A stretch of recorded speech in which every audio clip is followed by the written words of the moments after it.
these programs. The bill, as currently structured, is already too harmful to West Virginia. Her D.C. office is 202-225-3452, and her Charleston District office is 681-945-6556.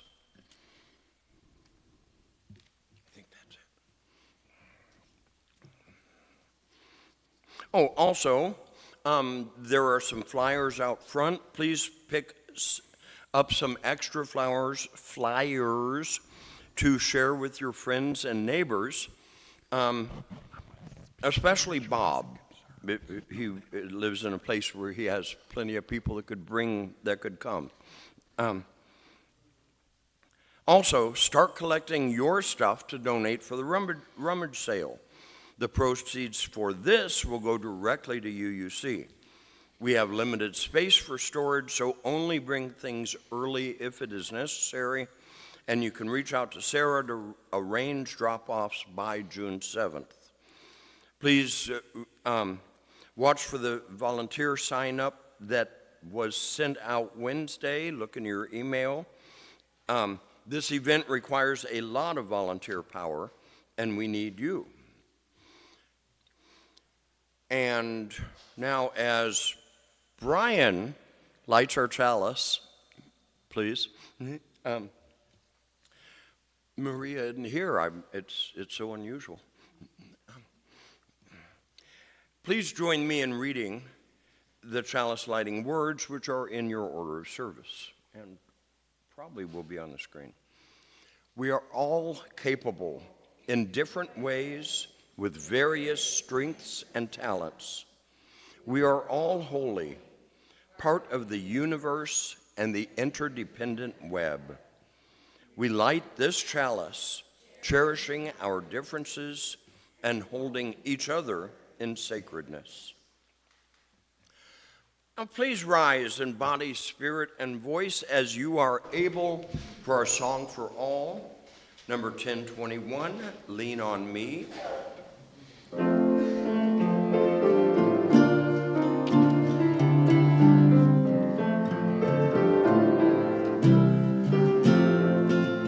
Sometimes in our lives, we all have pain, we all have sorrow, but if we are wise, we know that there's always tomorrow. Lean on me when you're not strong, and I'll be your friend. I'll help you carry on. It won't be long till I'm gonna need somebody to lean on. Please swallow your pride if I have things you need to borrow, for no one can fill those of your needs that you won't let show. Lean on me when you're not strong, and I'll be your friend. I'll help you carry on, for it won't be long till I'm gonna need somebody to lean on. If there is a load you have to bear that you can't carry, I'm right up the road. I'll share your load if you just call me. Lean on me when you're not strong, and I'll be your friend. I'll help you carry on, for it won't be long till I'm gonna need somebody to lean on. Just call on me, brother, when you need a hand. We all need somebody to lean on. I just might have a problem that you understand. We all need somebody to lean on. That's it.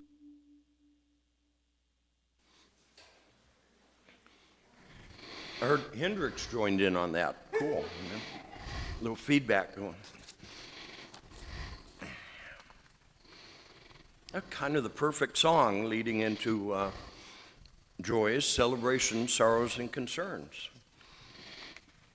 We come to this sanctuary, whether in person or virtually, to connect with our community, sharing our joys, our celebrations, our sorrows, our concerns, our peace, and our needs helps our community become closer and stronger. And that is the community we all need in these times.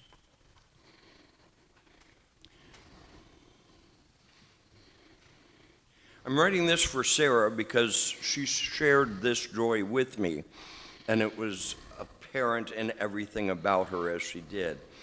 The joy of getting your hands dirty, planting your garden.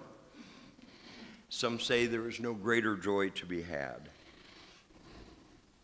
Andrea graduated from college yesterday. Woohoo. Yay. Nice. Yep. Go share it. And Austin kicked 4 goals at soccer yesterday. Many cheers and applause. That's wonderful. Yay. I have no concerns written, but we do have concern for all those who are unhoused and for the hearts of those who condemn them and make their lives harder. For all these joys and sorrows, both spoken and unspoken, may we remember shared joy is multiplied and shared sadness is diminished. Paul, there's one thing that I forgot to add to the joys, and that was the fact that you helped Jonathan and I move on Friday. Thank you very much. It was my pleasure. Thank you very, very much. And Jamie and Jonathan have a new place. Yay.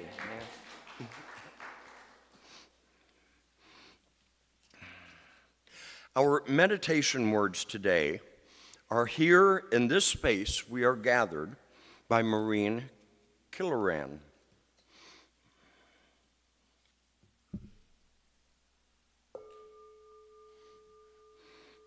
Here in this space we are gathered, called by our sense of urgency or duty or the longing for community, called to be together on this day. Here in this space we are gathered, called to hold ourselves accountable to our values, to remind ourselves of those hopes and dreams and possibilities for which sometimes in the rough and tumble world it can be hard to hold on to belief. Here, in this space, we are gathered, called to do our part in weaving a web of human community. Here, in this space, some of us have come in pain. To those who are dealing with issues of health, we wish, we hope for courage and healing. May we pause and hold gently all the concerns, named and unnamed, that are gathered in this room this day. And in the complexities of community, it is right that in this space, some have come with joy bubbling in their heart. May we rejoice together, remembering the wisdom that says joys are multiplied when shared. May we remember gratitude for warmth, thankfulness for sunshine, appreciation for the simple tastes of whatever food our lives and bodies let us choose. Here in this space, we're called to weave the web of human community. May we pause, and in our silence, may we lift up at least one blessing, one joy, no matter how small, that has touched our life this week. May our shared silence be a blessing on our hearts, on this community, and may this blessing extend outward to grace the wider world.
The offering we take each Sunday is an opportunity to recommit to this place and to these people. It is as much a ritual as singing together, lighting our chalice, or reciting our unison affirmation. It is a reminder of that form of love we call generosity. It is how we show we believe it is important to worship together, to help our community, and to say yes to the values of our faith.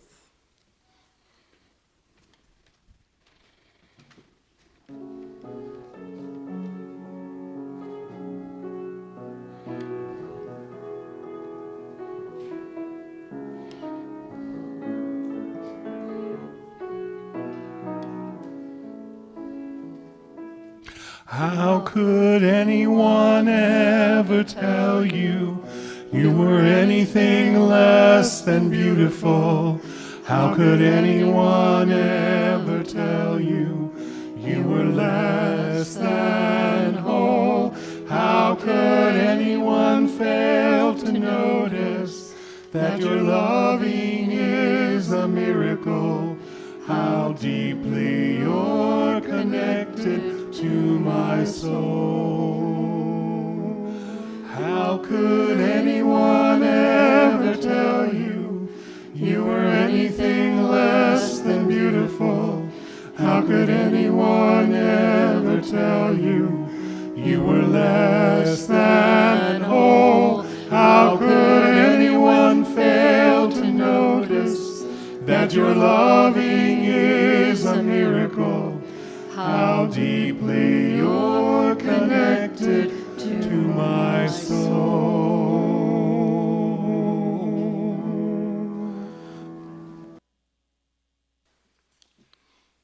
Please join me in reading our covenant to each other.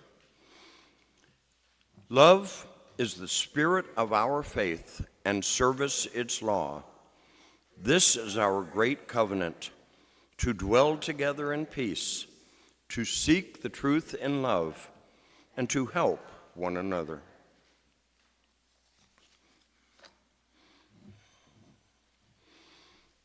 So, what are we doing here anyway? Why are we wasting a Sunday morning sitting in church when we could be sleeping in, doing some household chores, or having fun? A quick confession here. This is a homework assignment. My mentor with the Commissioned Lay Minister program, Reverend Walter Clark, asked me in our first meeting, what is the point and purpose of worship? Since my area of focus is worship, I'm sure it was one of those questions to, make you think. And make your brain work a little bit. Since the method I use best to find out what I really think about something is to write about it, and writing about something, when you do this, implies a sermon, here we go. I thought this was the perfect time to talk about it too, with the annual meeting following the service. Worship isn't the only thing we do here, but it is rather central. So, what is the point and purpose of worship? Especially for UUs. Many of us either don't believe in a higher power, or at least not a God that many organized religions honor. So what is the reason we are here? I think there are as many answers to that as there are people in this room, and then some.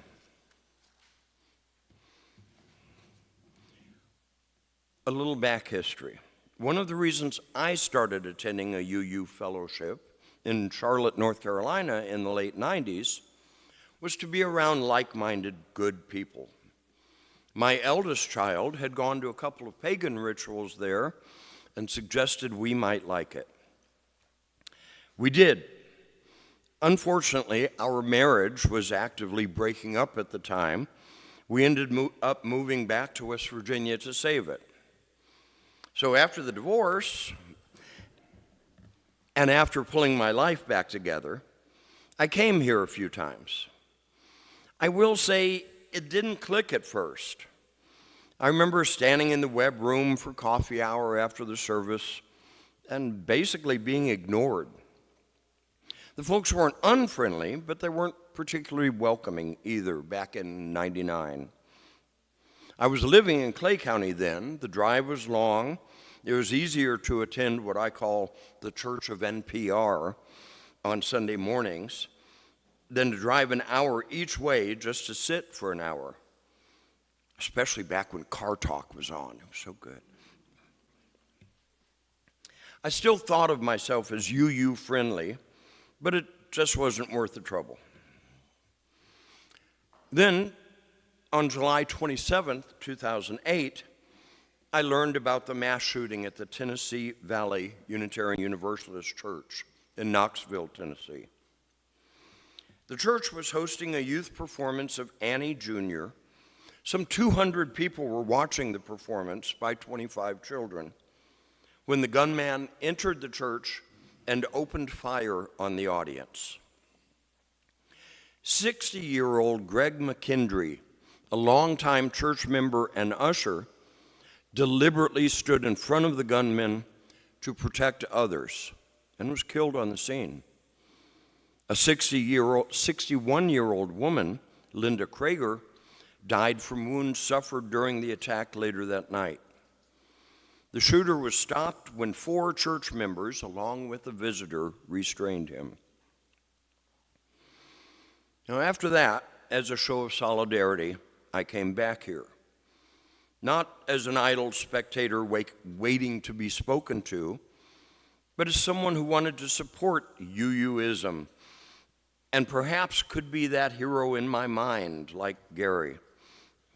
I talked to folks, I introduced myself, and after attending a few times, I remembered that churches are also social groups. And since going to bars hadn't found me a significant other in the almost 10 years since the marriage had ended, maybe I'd meet someone here. I remember sitting behind 2 pretty women right over here, trying to work up the nerve to ask one out when one put her arm around the other and they nuzzled a little bit. Okay, so that didn't work out. But it was still a good community of people here and interesting things to learn about. And as I started going to protests at the Capitol, I saw familiar faces from here too. That face in particular, right there. These were my people. As I learned more about Unitarian Universalism, I became more interested. Eventually, Mel Hoover sat beside me one membership Sunday and said, "Isn't it about time you signed that damn book?" Had he asked in any other way, I would have refused, probably. Me? Join an organized religion? Not me. Never. But they want me. I have worth. These principles aren't just pretty art. They mean something. I can try to live by them. Later, I was asked to become a worship associate, which spoke to my ego and introduced me to a group of great people whom I learned about and brought me closer to the ministers. And then later still, I started volunteering for things and being included. And then Marion asked me to join a covenant group. That's a small group ministry of 8 to 10 people who meet monthly to talk and think deeply about various topics. It sounds boring, but it soon became the ultimate high point of my month for several years. To talk and think deeply with intelligent folks who also take it seriously. This is so different than talking to the crew at the McDonald's I managed. So different. And a form of worship in itself. So that's my story. I came here to find my people, to stand with those who had been assaulted, and maybe to pick up chicks. I guess 2 out of 3 ain't bad. What I found, though, was yes, my people, a community of caring, concerned congregates who think deeply about life and care about others, the wrong writers. And as I became more involved with worship services, I realized that magic could be performed up here. It didn't have to be a lecture about an interesting topic, as it was in the 90s. It could also be moving. It could be a cohesive message of good. And it could certainly be fun as well as meaningful. We did a flying spaghetti monster service. That was fun. A couple of years ago, with my friend from Unity Church, Mary Beth Beller, we did a shared sermon for both congregations titled, "What Do We Worship?" Here's an excerpt from it. I first sought out a definition from Merriam-Webster. Worship is a noun. 1, reverence offered a divine being or supernatural power. 2, a form of religious practice with its creed and ritual. Or 3, extravagant respect or admiration for or devotion to an object of esteem. Well, I don't worship higher being or divine being. I view myself as a humanist atheist. UUs don't have a creed. We are a liberal religion. A liberal religion does not necessarily reflect our political views, although it might. It is actually a religious tradition which embraces the theological diversity of a congregation rather than following a single creed, authority, or writing. Because it may draw resources from many traditions, it cannot normally be characterized as Christian, Jewish, or any particular religious faith. I do enjoy the ritual of a worship service. My dad was a Presbyterian minister. I was raised in that church. And although I have forsaken many of the beliefs and practices, I like the ritual. I like sitting with others and listening to words that are familiar. I don't do it very well, but I like singing with others. And I like having things to think about that I might not have thought about otherwise. As a humanist, I do hold in high esteem the innate good that I see in my fellow humans. I'm proud to be one of them, a human. But do I worship humanity? I am also aware of the terrible things people do and have done, the flaws we, and even the people we love have, and that sometimes humans do bad things. No, I do not. There's another entry under Merriam-Webster's definition. This one is not for worship as a noun, but as a verb, to perform or take part in worship or an act of worship. This led me to the phrase, love is a verb, not a noun. It is active. Or as John Mayer said, love is a verb. It ain't a thing. It's not something you own. It's not something you sing. So does attending a worship service necessarily mean we worship something?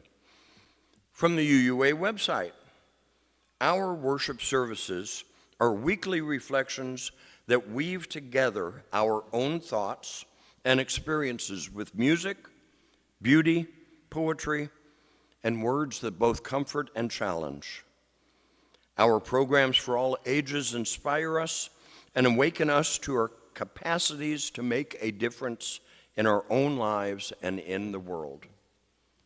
We are inspired not just by religious sources, but by the people with whom we journey, the diverse and spirited Unitarian Universalists. Andrea Lerner said, "Our faith is not interested in saving your soul. We're here to help you unfold the awesome soul you already have." When I asked my friend, Deborah Beatty, what do we worship? She said, to me, we worship the gathering together of the people who try to live by the 7 principles, who try to be better people together. So I reckon, although I hold many things and people in high esteem, I don't feel I worship them. To me, like love, worship is or should be a verb. It is something we do. We do it by gathering together, by being a community. We do it by listening to music and singing together. We do it by sitting in silence with one another. Worship isn't a noun, it ain't a thing, it is an action.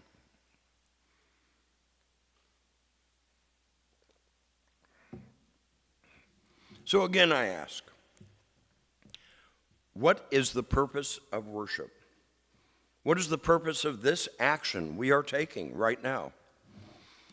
I believe it is to build this community of communities, flat out, no question.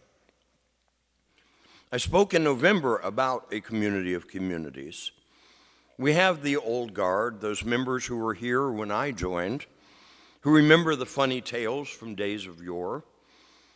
I remember Jack Hickok telling the story about a group of UUs who were remodeling the kitchen here.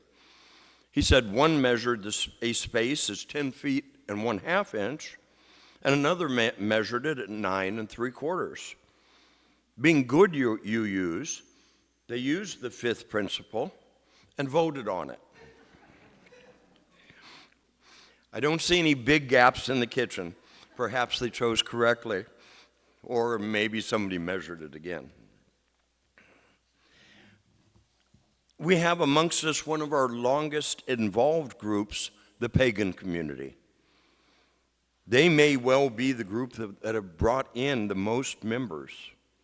We have Kaleidoscope Collective, the Music Makers, the SOAR affiliated, the physical movement oriented, the current and former board members, and those who participate in the worship experience.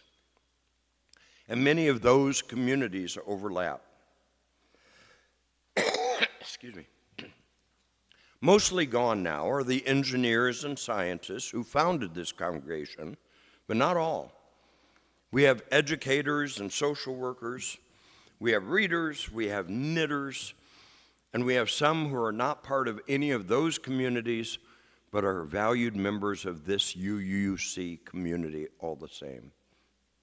Our goal, the goal of this UUC community of communities is, I believe, to do good and to be good. to generate an atmosphere of kindness, respect, and trust. Listen with an open mind to the opinions, ideas, and concerns of others, and respond with thoughtfulness and sensitivity. To preserve dignity and privacy, to give and receive forgiveness. That is our UUC behavioral covenant from the bylaws. And to increase justice in our neighborhood and beyond. That's our mission statement. So what do we have to do to continue to build this community? We have to welcome those who don't feel they fit in anywhere else. And I must add, remember them. We have lost seekers and even new members because someone asked them their names and if this was their first time here, repeatedly, several times. I'm terrible with names, but I do remember faces. If that's you too, you also say that. They may not remember your name either. Reverend Don has spoken many times about his former church in Albany, New York, which became a social activist hub that also does worship. The Lord knows the Kanawha Valley needs such a hub. We should be the place left-leaning people think of first when they need a place to meet. We are well on our way to being that place. We have the reputation of being welcoming and accepting, and you are our ambassadors. Suggest you see, when you hear folks say they need a place to meet or organize. This will help us to continue the good work we do here, but it doesn't speak to Walter's question. What is the point or purpose of worship? I believe the purpose of worship is layered. A part of it is to help this community become a community that grows. To borrow the words of Eric Walker Wickstrom, we do this through encounters with the unknown, in ourselves, in one another, in the other, whoever that might be for us, however hard that might be. Because those encounters have many gifts to offer. Another part is meaningful ritual. Saying and singing words in unison helps us feel closer. Sitting in silence centers us, but sitting in silence together can also be unifying. A large part of what I missed, both from Dad's church and my time away from here, was the ritual of the worship service. I didn't even realize it until I began taking part in them again. Humans down through the ages created and have taken part in rituals of many kinds. We seem to need them as part of the human experience. I think that is part of the attraction of the pagan groups. By conducting rituals that feel to some young people as verboten and therefore enticing, it brings rituals into people's lives who might have missed out. To many people, of course, worship means to give glory to God and to draw closer to Him, fostering a deeper relationship and understanding of His character. Worship can also be a way to transform our hearts, to lead us into a deeper understanding of ourselves and our place in the universe.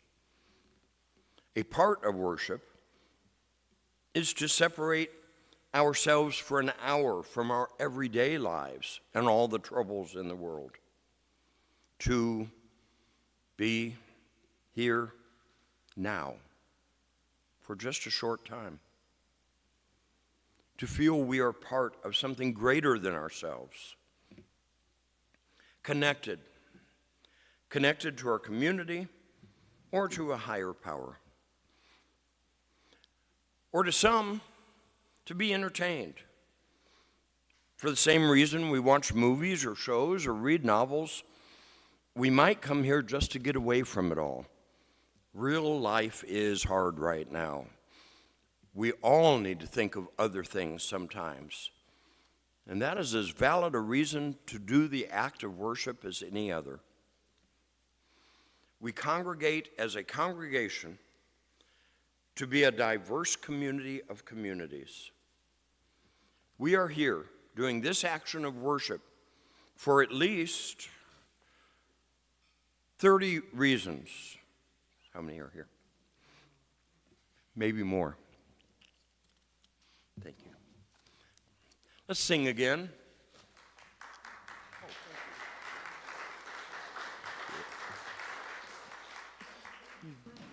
Yes.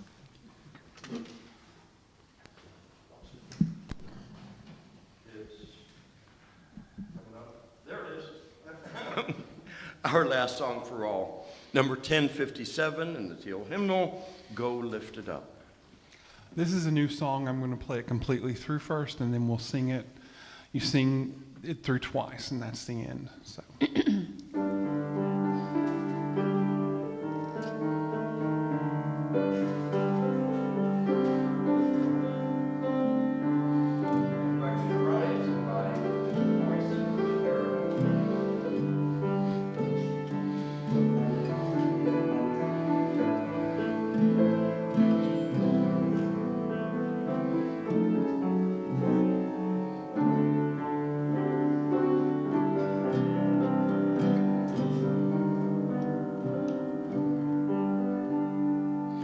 Go lift it up, love bless your way, moonlight, starlight, guide your journey into peace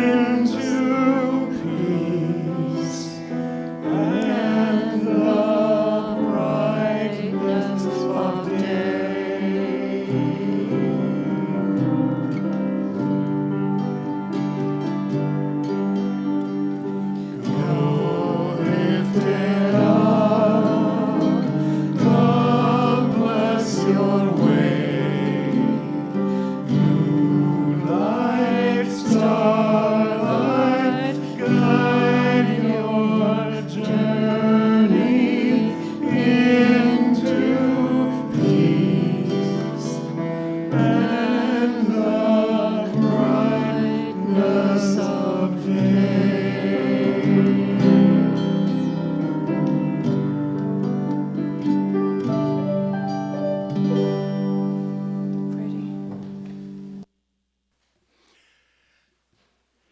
Our closing words today are The Work We Share by Krista Taves.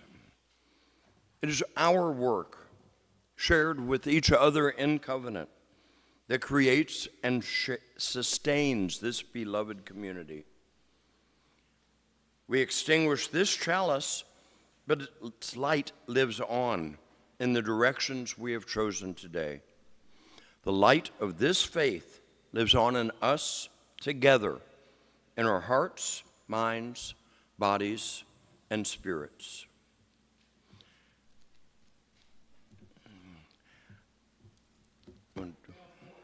We're going to sing We Shall Overcome.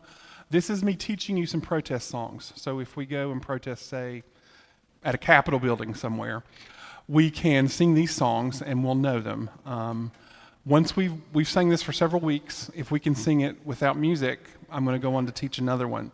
So I'll start out, I'll play the first verse, and then we'll sing the second verse with no music.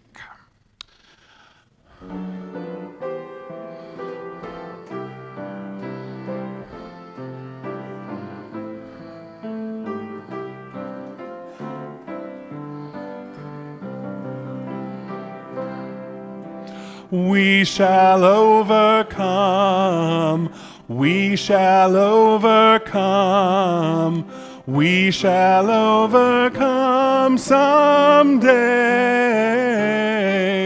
Oh, deep in my heart, I do believe we shall overcome someday. We'll walk hand in hand. We'll walk hand in